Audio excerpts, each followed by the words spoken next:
এবার মেক্সিকো ইউরোপীয় ইউনিয়নের ওপর অতিরিক্ত 30% শুল্কের ঘোষণা মার্কিন প্রেসিডেন্টের। আগে চাপানো সমস্ত শুল্কের উপর আরও 30% শুল্কের চাপ 1 আগস্ট থেকে। ট্রাম্পের পরপর পদক্ষেপে শুল্ক বাণিজ্য যুদ্ধের পরিধি বাড়ছে। বাণিজ্য চুক্তির চেষ্টা চলছে, তা না হলে আমরাও পাল্টা ব্যবস্থা নেব, জানিয়েছে ইউরোপীয় ইউনিয়ন। চলতি সপ্তাহে মার্কিন প্রেসিডেন্ট ডোনাল্ড ট্রাম্প 23টি দেশকে চিঠি পাঠিয়েছেন। কোন দেশের ওপর কত বাড়তি শুল্ক চিঠিতে জানিয়ে দিয়েছেন মার্কিন প্রেসিডেন্ট। 1 আগস্ট থেকে এই নতুন শুল্ক কার্যকর হবার কথা।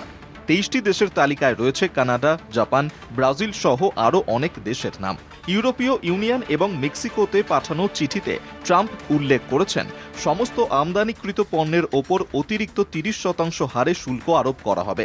আগস্ট থেকে নতুন শুল্ক কার্যকর হলে আন্তর্জাতিক বাণিজ্য বাজারে ডামাডোল দেখা দিতে পারে। কোন দেশকে দিতে হবে কত কর?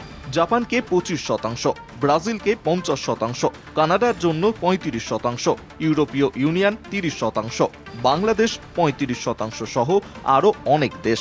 মার্কিন প্রেসিডেন্ট ডোনাল্ড ট্রাম্পের নতুন আমদানি শুল্ক ঘোষণার পর থেকে একে একে প্রতিক্রিয়া জানাচ্ছে বিশ্বের বড় বড় অর্থনীতির দেশগুলো। ইউরোপীয় ইউনিয়ন ট্রাম্পের এই পদক্ষেপকে একতরফা এবং অন্যায্য বলে আখ্যা দিয়েছে। কমিশনের পক্ষ থেকে বলা হয়েছে, যুক্তরাষ্ট্র তাদের সিদ্ধান্ত পুনর্বিবেচনা না করলে পাল্টা শুল্ক আরোপ করতে বাধ্য হবে ইউরোপ। মেক্সিকো সরকারের পক্ষ থেকে জানানো হয়েছে, তারা আমেরিকান পণ্যের ওপর নির্ভরতা কমাতে মেড ইন মেক্সিকো প্রচার জোরদার করতে চলেছে। মেক্সিকোর সাধারণ মানুষের মধ্যে মার্কিন পণ্য বর্জনের প্রবণতা দেখা যাচ্ছে। চীনও ট্রাম্পের এই সিদ্ধান্তের তীব্র সমালোচনা করেছে। তারা জানিয়েছে, মার্কিন পণ্যে 34% শুল্ক বসানো হবে এবং নতুন করে আমদানি তদন্ত শুরু করা হবে। চীনের বাণিজ্য মন্ত্রক এই শুল্ককে বৈশ্বিক অর্থনীতির জন্য ক্ষতিকর বলে উল্লেখ করেছে।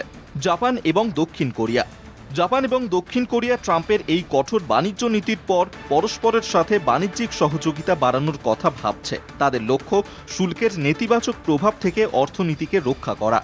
বিশেষজ্ঞরা বলছেন, ট্রাম্পের এই ট্যারিফ নীতি শুধু বাণিজ্যিক সম্পর্কেই নয়, বৈশ্বিক অর্থনীতিতেও বড়সড় প্রভাব ফেলতে চলেছে।